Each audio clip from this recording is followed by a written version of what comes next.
ఇది మరాఠీలోనే చెప్పారు. ఏమర్థమవుతుంది? భగవంతా, ఈ యొక్క దుర్గంధిలో నేను తట్టుకోలేకపోతున్నాను కనుక ఇందులో నుండి నన్ను ఎప్పుడైతే బయట పంపిస్తావో ఎల్లప్పుడూ నిన్ను స్మరిస్తూనే ఉంటానని చెప్పడం జరిగింది. కానీ ఏం చేశాడు? బయట వచ్చిన తర్వాత కుహోం కుహోం అంటే నేనెప్పుడన్నా నేను అలా అనలేదు. తనను తానే మర్చిపోయాడు.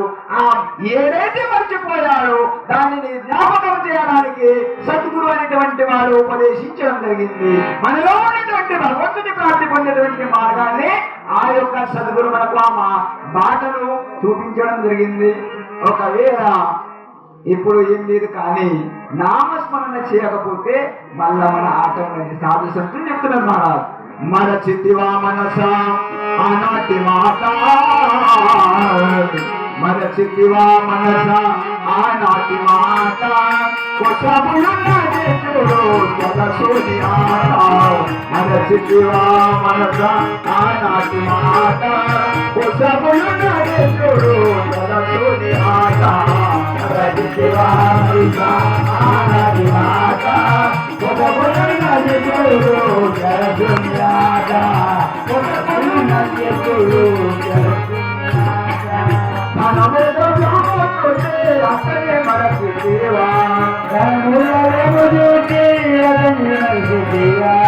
భార్య పిల్లలు చూస్తే అక్కడే మరచితివా, నేను ఇవన్నీ దానా దుర్గామెక్కడిది, నేను ఇవన్నీ భార్య పిల్లలెక్కడి. మరచితివా మనక ఆనాటి మాట, కొసబులున్నది చూడు జలసూని ఆట. మరచితివా మనక ఆనాటి మాట, కొసబులున్నది చూడు జలసూని ఆట. కొసబులున్నది చూడు. మరచితివా మనస ఆనాటి మాట. ఏనాటి మాట? తల్లి గర్భంలో ప్రార్థన చేసినప్పుడు, భగవంతా నన్ను ఇందులో నుండి బయట పంపించినట్లయితే ఎల్లప్పుడూ నిన్ను స్మరిస్తూనే ఉంటాను. కానీ మాయలో చిక్కుకొని నాది నేను అని తనను తానే మర్చిపోయాడు. ఒక ఉదాహరణ చెప్పడం జరిగింది. మరి మర్చి ఎలా పోయారంటే, విద్యాసాగర్ అనేటువంటి గ్రంథంలో ప్రసంగం రావడం జరిగింది. ఒక 10 మంది మిత్రులు గంగలో స్నానం చేయడానికి వెళ్ళారు. స్నానం చేసి బయట వచ్చిన తర్వాత వాళ్ళు లెక్క చేసుకుంటున్నారు. ఎంతమంది వచ్చాం మనం? 1 2 3 4 5 6 7 8 9. తనను తాను ఎంతమంది అయితే లెక్క చేశారో స్వయంగా మర్చిపోయి వదిలేసి లెక్క చేయడం. ఎంతమంది వస్తారు వదిలేస్తే? ప్రతిసారి ఎంతమంది అయితే లెక్క చేశారో 9 మంది రావడం. ఒకడు అదే మనం గంగలో స్నానం చేశాం కాబట్టి ఒకడు గంగలో పడి చనిపోయాడు కావచ్చు, వాళ్ళకి అర్థమైతే ఏం చేయాలి మరి? అందులో ఒక కాకతీరంగా జ్ఞాని మనిషి అక్కడ వెళ్ళిండు. తాత ఏం చెప్పాలా? 10 మంది వచ్చినాం మేము, దాంట్లోకి వెళ్ళి ఒక వ్యక్తి లేనే లేడు, చనిపోయిండు, మాకు అర్థమైతే లేదు. ఏం జరిగింది మాకు? ఒకరు చూడండి, నేను కౌంట్ చేస్తున్నాను, నేను లెక్క చేస్తున్నానని అతను లెక్క చేసేసరికి తనను తాను మర్చిపోతుంది. ప్రతిసారి ఎవరైతే లెక్క చేస్తారో అతను మర్చిపోయి లెక్క చేసేవాడు 9 మంది వస్తుంది. అయితే అప్పుడు అక్కడ కాకపోయి ఏం చెప్పాడంటే, బాబు మీరందరూ వరుస క్రమంలో నిల్చోండి. 1 2 3 4 5 6 7 8 9 10 ఉన్నారా లేదా? అది కరెక్ట్ ఉన్నదన్నమాట. మీరు చెప్పినటువంటి వారు ఎవరు? అతని పేరే సద్గురు. అతనే తెలియజేశాడు. మన లోపల ఉన్నటువంటి భగవంతుని ప్రాప్తి ఆ సద్గురుని సాన్నిధ్యానికి వెళ్ళాలి. అంతవరకు భగవంతుని ప్రాప్తి కాదు. కొందరు అంటారు డైరెక్ట్ వెళ్ళిపోవచ్చు. ఉదాహరణ చెప్తా మీకు. గంగ దాటాలంటే మనమైనా కావాలా, ఈతైనా రావాలా? కొందరు అంటారు డైరెక్ట్ వెళ్ళిపోవచ్చు. 1వ తరగతి చదవకపోతే 10వ తరగతి అర్థమైతుందా బాబు? అదే విధంగా 2వ ఉదాహరణ చెప్పాలంటే, ఇంటికి పునాది లేకుండా ఇల్లు కట్టొచ్చా? డైరెక్ట్ కట్టొచ్చా? ఈ సగుణం అనేటువంటిది 1వ తరగతి. పూజ చేయడము, మందిరానికి వెళ్ళడము, ఒకటో తరగతి నుంచి మనము 10వ తరగతి, డిగ్రీలు, ఇంటర్మీడియట్, పీజీలు అన్ని మనం మీదికి వెళ్ళిపోవచ్చు. కానీ డైరెక్ట్ పోవచ్చా? కొందరంటారు ఏం అవసరం లేదు, మన లోపలి భగవంతుడు ఉన్నారు. అది ఉన్నాడు, కానీ ఏ రూపంలో భగవంతుని మనము అంశమే. కానీ భగవంతుడు మనము కాగలుగుతామా? ఎప్పుడైతే జీవునికి దేవునికి రేపు కాలకీర్తన మీకు బాగా చెప్పచ్చు. రేపు కాలకీర్తన వేరే విషయం ఉంటుంది. అందుకొరకు ఈ భగవంతుని ప్రాప్తి పొందాలంటే సద్గురుని యొక్క ఆవశ్యకత మనకున్నది. గురు అంటే గు అంటే అంధకారం, అంటే చీకటి, రు అంటే వెలుగు. ఎవరైతే చీకటి నుండి ప్రకాశానికి తీసుకొస్తాడో అతని పేరే గురు. అజ్ఞానం నుంచి జ్ఞానానికి ఎవరు తీసుకొస్తారో అతని పేరే సాధు. ఏమన్నారు? సాధు. మరాఠీలో అర్థమేమన్నది? సా అంటే 6, సా అంటే దు అంటే సా అంటే 6, దు అంటే ఎవరైతే 6 వికారాలను కలిగేశాడో, నిర్మలమైపోయాడో, విజయాన్ని సాధించాడో అతని పేరే సాధు. అర్థమైందా? సద్గురువు ఎవరికైనా సద్గురువు సత్యమైనటువంటి వస్తువు మన లోపల ఉన్నది కాబట్టి దాని యొక్క జాడ ఎవరైతే చెప్తాడో అతని పేరే సద్గురు. అందుకని ఏమంటాడు? గురుమూర్తి దాడా తెలియని దాడా తెలిసి రాడా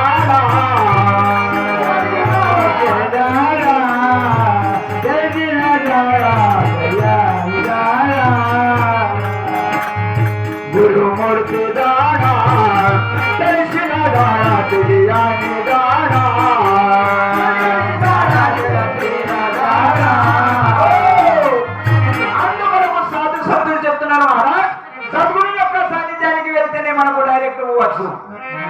దానికి ఏం కావాలా?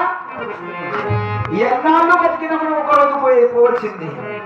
ఎన్నాళ్ళు బ్రతికినా ఇదే విధము కొన్నాళ్ళే కదరా మానవ, కొన్నాళ్ళే కదరా. మనసులు మమతలు ఆటా బొమ్మలు క్షణకాలమే కదరా మానవ, క్షణకాలమే కదరా. మరి మనమందరం దేనికి కూడా వచ్చాము? కాలిపోవుటకు కదలి వచ్చితివి కట్టెల కాయముడా మానవ, కట్టెల కాయముడా. ఏం జరుగుతుంది? కట్టెల శ్మశానం తీసుకెళ్తాం. అప్పుడు తర్వాత కట్టెల ముందు కరమున దేహము ఎంత కడుపుతుంది? కట్టెలలో కాలిపోతాం. కాయ కర్పూరంబు మానవ ఉన్నాయే కదరా. ఏమైనా మార్గం ఉన్నదా అని కొంచెం ప్రశ్న అడగడం జరిగింది సాధు సంతులకు. భగవంతునికి ఉన్న మార్గం ఏమున్నది? కృష్ణ చరణములే చక్కగా నమ్మితే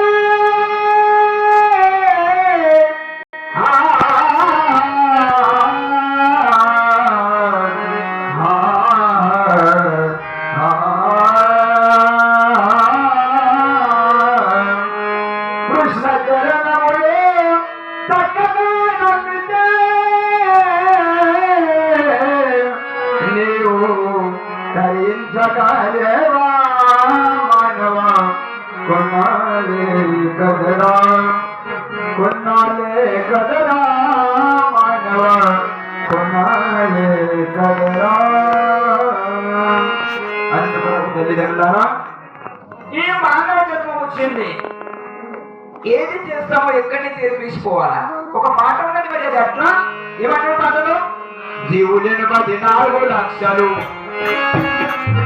దేవుళ్ళను 14 లక్షలు చావు పుట్టుక ఇక్కడ, దేవుళ్ళను 14 లక్షలు చావు పుట్టుక ఇక్కడ, 24 లక్షలు చావు పుట్టుక ఇక్కడ, దేవుళ్ళను 14 లక్షలు చావు పుట్టుక ఇక్కడ, 24 లక్షలు. ఎవరు చేసిన వారి కర్మము, ఎవరు చేసిన వారి కర్మము అనుభవించుట.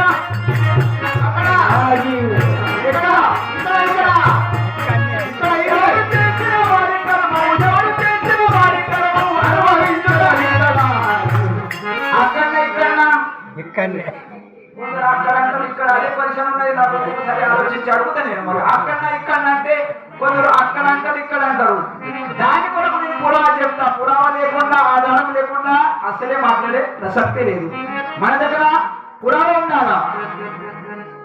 తుకారాం అలా చెప్తున్నాడు, యాచ దేహి అంటే ఇదే జన్మలో ఇదే దేహంలో, యాచ దేహి యాచ కూడా భోగో ముక్తితా సోహన, ముక్తి ఇక్కడే ఉంది, ఇక్కడే అనుభవించాలా చేసినటువంటి కర్మములు అని తుకారాం అలా చెప్తున్నాడు. ఇకపోతే తుకుడుజీ మహారాజ్ ఉదాహరణ తీసుకున్నాం. ఏమిటంటే తుకుడుజీ మహారాజ్ ఏకా హాతానే కల్ दूसरा हाथाने भर इतेच कर इतेच भर लपसीन कोटे भर लपसीन कोटे भर लपसीन कोटे भर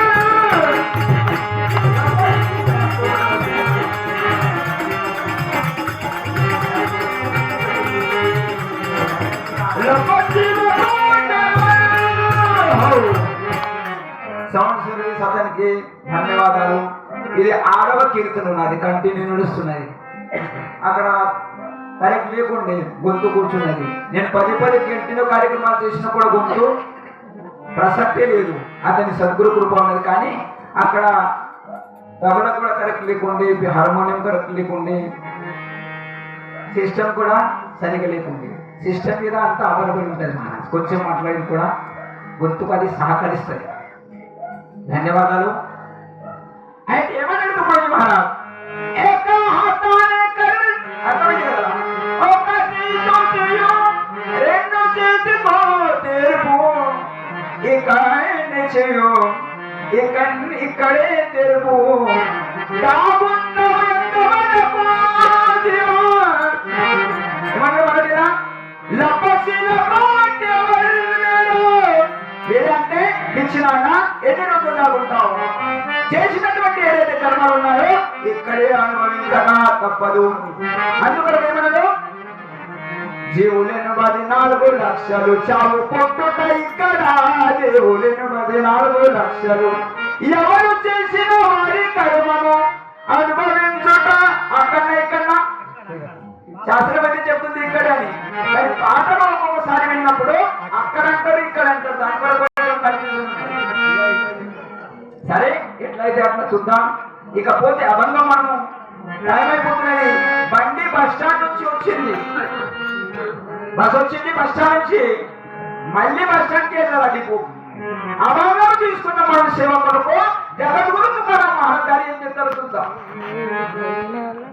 అయితే తుకారాం మహారాజ్ వారికి పోతుండే పండరపురానికి ఒక ఉదాహరణ చెప్తా మీకు. సాధు సంతులు చెప్పి చెప్పి వెళ్ళిపోయింది. కొందరు తీసుకున్నారు, కొందరు తీసుకోవాలి. శాస్త్రంలో ఉదాహరణ వచ్చింది. ఇక్కడ ఇంతమంది ఉన్నారు, కొంతమంది కొన్ని గ్రామాలలో అసలు ఉన్నారు. కానీ బాజీరాం మహారాజ్ ఏం చెప్పారంటే, బాబు ఆసాడు కొందరు ఉన్నా పర్వాలేదు, ఎవరు ఉన్నా లేకున్నా పర్వాలేదు, నేను మాత్రం ఇక్కడ ఉంటా అని చెప్పింది. ఇక్కడ లేడా ఉన్నారు కాబట్టి సాధు సంతులు ఉన్నారు. जेथे कीर्तनाची जागा तेथे पांडुरंग उभा. ఎక్కడైతే కీర్తన ప్రవచనం నడుస్తున్నదో సాధు సంతులు దేవతలందరూ ఇక్కడ ఉన్నారు కాబట్టి ఎటువంటి కార్యక్రమాలు నడుస్తున్నాయి. ఒక గ్రామంలో ఏం జరిగిందంటే, ఒక పేదవాడు నిరుపేద గరీబ్ మనిషి చేనేటటువంటి హోటల్ ముందర నుంచి పోతున్నాడు. ఏ హోటల్? రామస్వరూప్ హోటల్ నుంచి. రామస్వరూపే కదా అతని పేరు. అంటే జిలేబీ తీసుకుంటే కొత్తగా జిలేబీ వాసన వస్తున్నది, కానీ జేబులో డబ్బులు లేవు, జేబులో పైసలు లేవు, 1 రూపాయి కూడా లేదు. కానీ వాసనను చూసి 1 గంట సేపు అక్కడ కూర్చున్నాడు అతను. ఏం చేయాలా, తినాలనిపిస్తుంది, కోరిక ఉంది, కానీ నా జేబులో 1 రూపాయి కూడా లేదు. 1 గంట సేపు కూర్చొని వెళ్తున్నాడు తిరిగి ఇంటికి. వెళ్ళే సమయానికి ఆ హోటల్ నిజమాని ఇట్లా అన్నాడు. భయపడ్డాడు ఇతను. ఏమైంది వాళ్ళకన్నమాట, ఇంతసేపు 1 గంట సేపు కూర్చున్నావు కాబట్టి డబ్బులే అన్నాడు. ఎందుకు డబ్బులు అన్నట్టు, నేను తినేది లేదు, వాసన తీసుకున్నందుకు జిలేబీ బరువు తగ్గిపోయింది కాబట్టి డబ్బులు. జరుగుతుంది ఎట్లా? తగ్గుతుందమ్మా, పర్వాలేదు, కానీ నాకు డబ్బులు కావాలా. ఎంత డబ్బులు? వాసన తీసుకున్నందుకు కనీసం 20 రూపాయలనే ఇవ్వాలి. ఇతని దగ్గర డబ్బులు లేకుండా మా బొమ్మలంటే మన తిరగ మాట్లాడుతుండే ఏమైందో పప్పాలంట. కాక ఏం చెప్పాలా, డబ్బులు అయితే లేవు కానీ నేను అక్కడ కూర్చొని వాసన తీసుకున్నా మాత్రం తిన్నుడు మాత్రం తినలేదు, డబ్బులు లేనందువల్ల. ఇతను హుషారు ఉండే ఆ మాల దగ్గరకు రాయటం అనమాట. ఎన్ని డబ్బులు ఇతని తిన్నదా, తినలేదు కానీ వాసన చూసింది అనమాట. మరి బరువు తగ్గిపోయింది అనమాట. బరువు తగ్గుతుందా జిలేబీ బరువు? ఎన్ని డబ్బులైనాయి? కనీసం 20 రూపాయలైనా ఇవ్వాలా. ఇతని దగ్గర 2 రూపాయల బందీలు, రూపాయి బందీలు ఉండే. ఆ హోటల్ యజమానికి దగ్గర తీసుకుని చెవు దగ్గర వెళ్ళి ఏం చేసిండ్రు, ఆ బందీలు తీసుకుని ఇట్లా అవుతుంది. తప్పుడు వచ్చిందా లేదనమాట. అతడు వాసన తీసుకున్నాడు, నువ్వు చప్పుడు విన్నావు. ఇచ్చేది పుచ్చేది ఏమి లేదు. అర్థమైంది కదా నీకు తాత్పర్యం? అతడు వాసన చూశాడు, నీ శబ్దాన్ని విన్నావు కనుక ఇచ్చే అవసరము. అదే విధంగా సాధు సంతులు ఓర్రి ఓర్రి చెప్పి తన దేహం కూడా వెళ్ళిపోయింది. కానీ కొంతమంది వింటారు, కొంతమంది వినరు. కొందరు వాసన చూసి వదిలేసినట్టు, శబ్దం వినిపించి వదిలేసినట్టు కాకుండా మీరు ఇక్కడ ఎంతో అధిక సంఖ్యలో ఉన్నారు కాబట్టి ఒకసారి చప్పట్లతో అందరి స్వాగతించాలి. విఠాల విఠాల విఠాల విఠాల విఠాల విఠాల విఠాల విఠాల విఠాల. అందరికీ ధన్యవాదాలు. ఎంత అధిక సంఖ్యలో ఉన్నారు కాబట్టి మీకు ఏమున్నది, భగవంతుని నామం కోరిక ఉంది మహారాజ్, భగవంతుని ప్రాప్తి కావాలా. అదే మాట అదే భంగములు జగద్గురు తుకారాం మహారాజ్ వారికి వెళ్ళే సమయానికి భగవంతుడు స్వయంగా తుకారాం మహారాజు ముందర తల వంచి కారణం ఏమిటి మరి? అప్పుడు తుకారాం మహారాజ్ గారు భగవంతుని ప్రశ్నించడం జరిగింది, అయ్యా నాదేమైనా తప్పు జరిగిందా? మరి మీరు నా ముందర ఎందుకు తల వంచి నా వైపు చూడడం లేదు? తుకారాం, నామస్మరణ అనేటువంటి బాకీ రుణము, నీ రుణము నా పైన ఉంది కాబట్టి షావుకారు ముందర ఆసామి డైరెక్ట్ పోయి అడగడానికి ఆస్కారం లేదు. అయ్యా 5,000 ఉంటే ఎలా వంచ వచ్చింది, అవునా కదా? అప్పుడు నీకు బ్రహ్మజ్ఞానం ఉంది, నాకంటే నువ్వు శ్రేష్ఠుడు అన్నాడు. ఎవరన్నారు? భగవంతుడు స్వయంగా తుకారాం మహారాజ్ గారికి. మీరు ఒకసారి కౌక పిల్లలట కుడిసంగి మస్తు చెప్తాడు, కొంచెం ఒక అభంగం పాటలు వస్తే మస్తు చెప్తాడంటే మేము పొంగిపోయినా అనుకో, నేను అహంకారంలో మునిగిపోతే నాశనం అయిపోతుంది మహారాజ్. మనకు తెలిసిందేం లేదు. అణువు అంటాము, పరమాణువు, దాంట్లో ఒక పరమాణువులు 1,00,000 అణువులు చేసినా కూడా దాంట్లో నేను ఒక కణము కాను, నాటకం ఉన్నది. మరి మీరు మహారాజంటే నేను మహారాజు యొక్క నిర్వచనం ఉన్నది. తెలుగు ఏమంటారు? నిర్వచనం ఏమంటారు? మహారాజు అంటే మహారాజ్ ఎవరైతే 6 ఇంద్రియాల వికారాల పైన, కామ క్రోధ రోగ మద మత్సర్యాలైనటువంటి వికారాల పైన విజయాన్ని సాధించాడో అతనే పేరు మహారాజ్.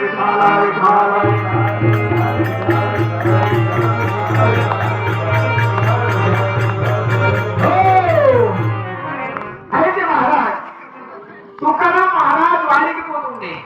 అంతకంటే ముందు భగవంతుని ముందర పోయేసరికి తల వంచే సమయానికి తుకారాం మహారాజ్ గారు భగవంతునికి అడగడం జరిగింది, అయ్యా భగవంతా నాదేమైనా తప్పు జరిగిందా? తుకారాం తప్పు ఏం లేదు, కానీ నామస్మరణం అనేటువంటి రుణము బాకీ నా పైన ఉన్నది కాబట్టి నీవు నా యొక్క శాకారివి, నేను ఆసామిని కాబట్టి నీ ముందర మాట్లాడడానికి నాకు అధికారం లేదు. అప్పుడు భగవంతుని ముందర తుకారాం మహారాజు అంటే, భగవంతా నేను భక్తులై ఉండాలి, మీరు దేవుని స్థానంలోనే ఉండాలి. మా అటువంటి వాడు గొప్పతనం ఇస్తే నేను పెద్ద మహారాజు అని అంటారు. కానీ తుకారాం మహారాజ్ దగ్గర అంత జ్ఞానం ఉండే కూడా ఏమన్నాడు? నకో బ్రహ్మజ్ఞాన ఆత్మస్థితి భావ మే భక్తకు దేవాయిసే కరి భగవంత, అటువంటి నా దగ్గర జ్ఞానం లేదు, నేను భక్తులై ఉండాలి, మీరు ఆ దేవుని యొక్క స్థానంలో ఉండాలన్నారు. ఇకపోతే ఇంటికి వచ్చిన తర్వాత తన భార్యతో తుకారాం మహారాజ్ చెప్పేవాడు, ఎంతో ఆనందం ఉంది ఆ యొక్క మంగళపురంలో అనేసరికి తుకారాం మహారాజ్ భార్య జీజాబాయి అంటుంది, అయ్యా నాకు కూడా ఒకసారి తీసుకెళ్ళండి మీతో పాటు. కానీ అలవాటు ఏముంది నేను తీసుకెళ్ళేవాడిని కానీ అక్కడ పోయిన తర్వాత భగవంతుని దగ్గర ఏమైనా అడుగుతావు నీవు? తుకారాం మహారాజ్ అంత తెలిసిపోయింది, ఈ సంసారంలో సుఖం లేదు, అంత నాశవంతమైనటువంటిది, ఇది ఒకరోజు పోయేది కాబట్టి భగవంతునికి ఏమడగాలో అతనికి తెలిసి ఉంటుంది. ఇకపోతే నీ యొక్క ప్రమాణం ఒట్టు చేసి చెప్తున్నాను, అసలే నిన్ను భగవంతుని దగ్గర అడగను. ఎవరన్నది? తన భార్య అయినటువంటి జీజాబాయి. అప్పుడు తుకారాం మహారాజ్ తన భార్యను వెంబడి తీసుకెళ్ళాడు పండర్పురానికి. ఫస్ట్ ఓట నంబర్ దొరకదు, రిజర్వేషన్ కోట ఉన్నది బస్సులా, ముఖ్యం టికెట్ వాళ్ళకు సీట్ ముందు రిజర్వేషన్ ఉంది తల్లులకు. ధన్యవాదాలు. అయితే అక్కడ కూడా లైన్లో ఆ జీజామాత నంబర్ కలిగింది. మీకు అక్కడ దర్శనం తీసుకున్నది. తీసుకున్న తర్వాత ఆమె మనసులో అనుకున్నది, ఇట్లా ముఖంలో నుంచి పలకలేదు అయ్యా నాకు కావాలని, కానీ భగవంత ఈ వారి ఎల్లప్పుడూ నడవాలంటే నాకు పుత్ర సంతతి లేదు కాబట్టి, పిల్లలు లేదు కాబట్టి, ఒక బాలుడు కుమారుడు ఉన్నట్లయితే మంచిగా అవుతుంది. భగవంతుడు అంతర్యామి కాబట్టి తథాస్తు అన్నాడు. అప్పుడే ఇచ్చాను పో అమ్మ అన్నాడు. అప్పుడు ఇతని నంబర్ కలిగింది తుకారాం మహారాజ్. ఎప్పుడు మాట్లాడినటువంటి తుకారాం మహారాజ్ గారు, తల వంచి ఉండేటువంటి తుకారాం మహారాజ్ గారు అక్కడ పోయిన తర్వాత తుకారాం జరుగురు రామకృష్ణ హరి అన్నాడు. కొంప మునిగింది. ఎట్లా? ఏదో కంపల్సరీ అడిగింది కాబట్టి భగవంతుడు నాతో మాట్లాడుతున్నాడు. అప్పుడు తిరిగి వచ్చేసరికి ఏమైనా అడిగాడు భగవంతునికి? ఏం లేదు, కానీ నాలో ఉన్నటువంటి కోరిక నేను కోరుకున్నాను, మనసులో అనుకున్నాను, అదే భగవంతుడు తథాస్తు అన్నాడు. ఆ విధంగా తుకారాం మహారాజ్ గారికి నారాయణ మహారాజ్ అనేటువంటి కుమారుడు జన్మించాడు. విఠాల విఠాల విఠాల విఠాల.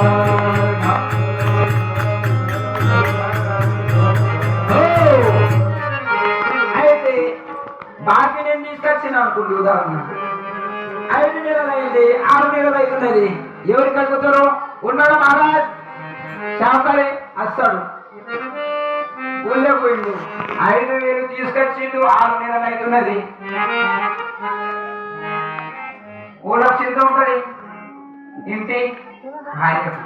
అప్పుడు అదే విధంగా విఠలేశుని భార్య అయినటువంటి రుక్మిణి మాట్లాడుతుంది, అయ్యా మీరు అంత పెద్ద బాకి ఎటువంటి బాగు, మరి ఆ తుకారాం మహారాజుకు మనము తీర్పాలంటే, ఆ రుణాన్ని తీర్చుకోవాలంటే ఏం చేయాలో ఆ తుకారాం మహారాజ్ గారిని అడుగు. అభంగుడు వస్తున్నాం మనం, అభంగు వదిలేసి మాట్లాడడానికి ఆస్కారం లేదు.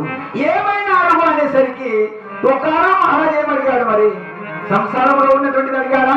దానికంటే ముందు ఒకటి చెప్తాను చూడండి. భగవంతుడు వెళ్ళే సమయానికి కుంతి, నకులు, సహదేవుడు, సుభద్ర అందరుండి. అప్పుడు వెళ్ళేటప్పుడు కుంతి భగవంతుని యొక్క అత్తమ్మ నేను వెళ్తున్నాను కాబట్టి ఏం కావాలో అడుగు. కానీ కుంతి మాట ఏమడిగింది? అయ్యా నేను చనిపోయే వరకు నాకు దుఃఖమే కావాలి. ఎందుకు అడిగింది? దుఃఖంలో ఉన్నప్పుడే భగవంతుని స్మరిస్తాం మనం.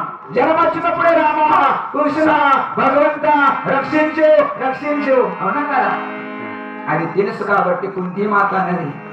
కబీర్దాస్ మహారాజ్ కూడా చెప్పడం జరిగింది, దుఃఖమే సుమిరన సుఖకరే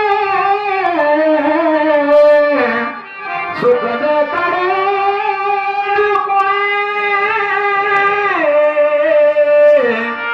సుఖమే సుమిరన सब करे दुख काये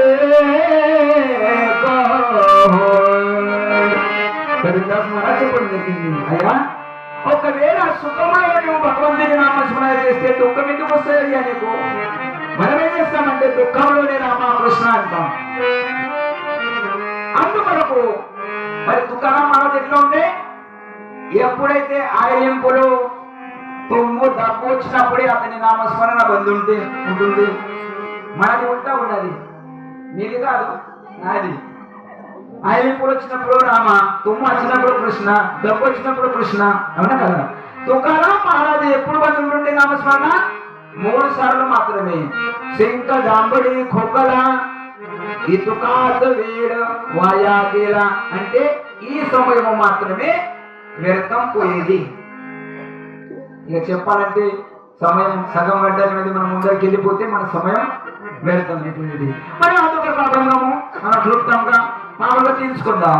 అయితే రుక్మిణి భగవంతుడికి అంటుంది, అయ్యా మరి ఆ రుణం నుంచి మనం తీర్చుకోవాలంటే అతని రుణం ఏం చేయాలి?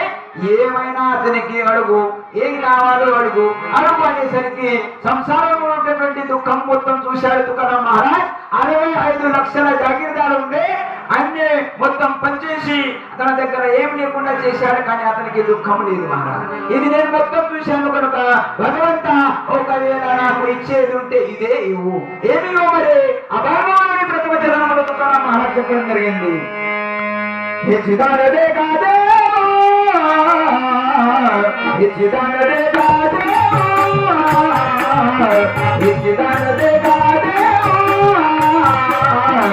చిదానదే కాదే చిదానదే కాదే చిదానదే కాదే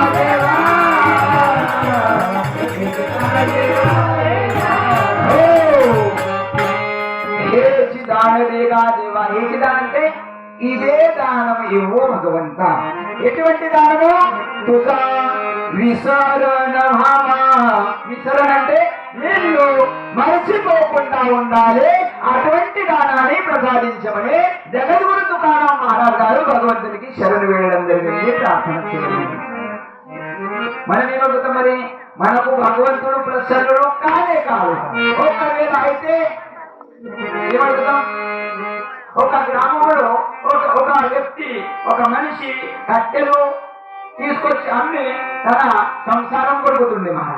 ఇట్లా ఉంటూ ఉంటూ ఒక రోజు దేవాది దేవతలందరూ కలిసి ఏం చేశారంటే 3 రోజుల కార్యక్రమం ఉంది. ఏ కార్యక్రమం? పూజా కార్యక్రమం. అతనికి అడగడం జరిగింది, నానా మరి పూజకు కావలసినటువంటి పువ్వులు తీసుకొస్తావా, ఈ సేవలు చేస్తావా? సరే అన్నారు. మొదటి రోజు ప్రారంభమైంది నాన్న, తీసుకొచ్చాడు.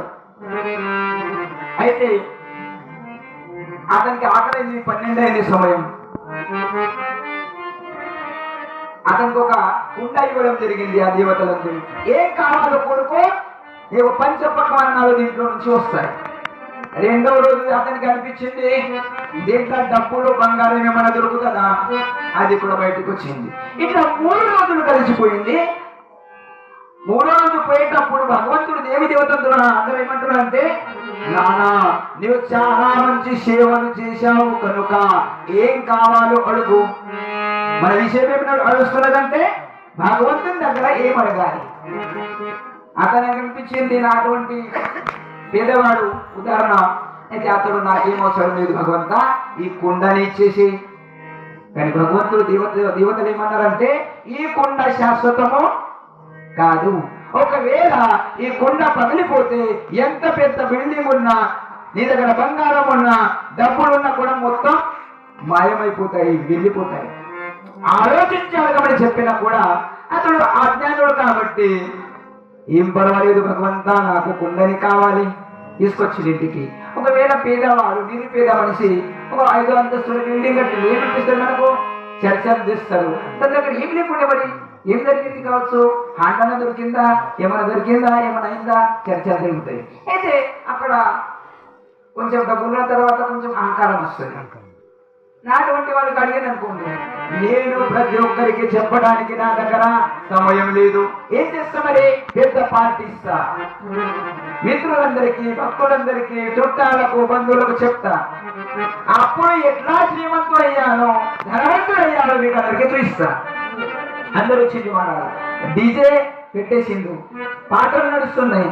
ఆనందంతో అతను ఏం చేసిండు, కుండ తీసుకొని ప్రతి ఒక్కరికి తెలియజేయమనేది ఏమనగా, నేను శ్రీమంతుడు ధనవంతుడు కావడానికి గుర్తింపు ఏమిటంటే ఈ కుండ మాత్రమే.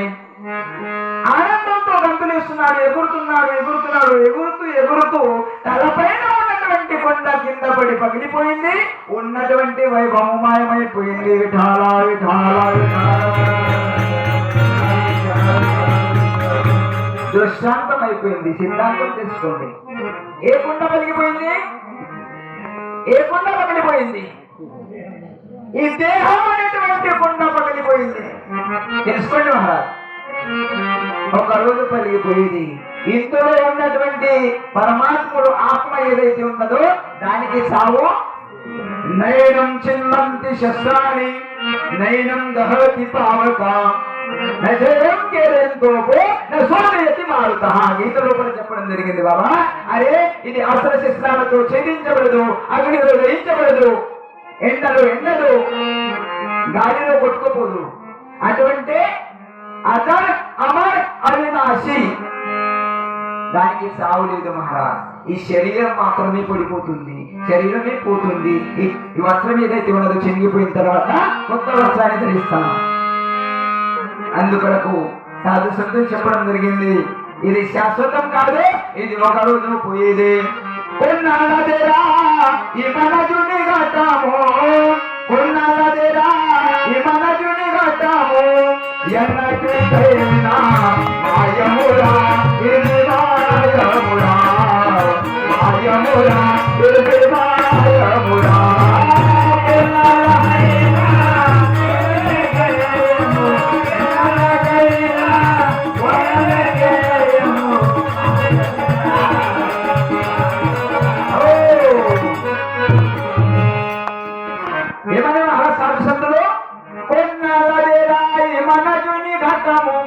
దేహము ఎన్నటికైనా మాయమురా ఇది మాయమురా.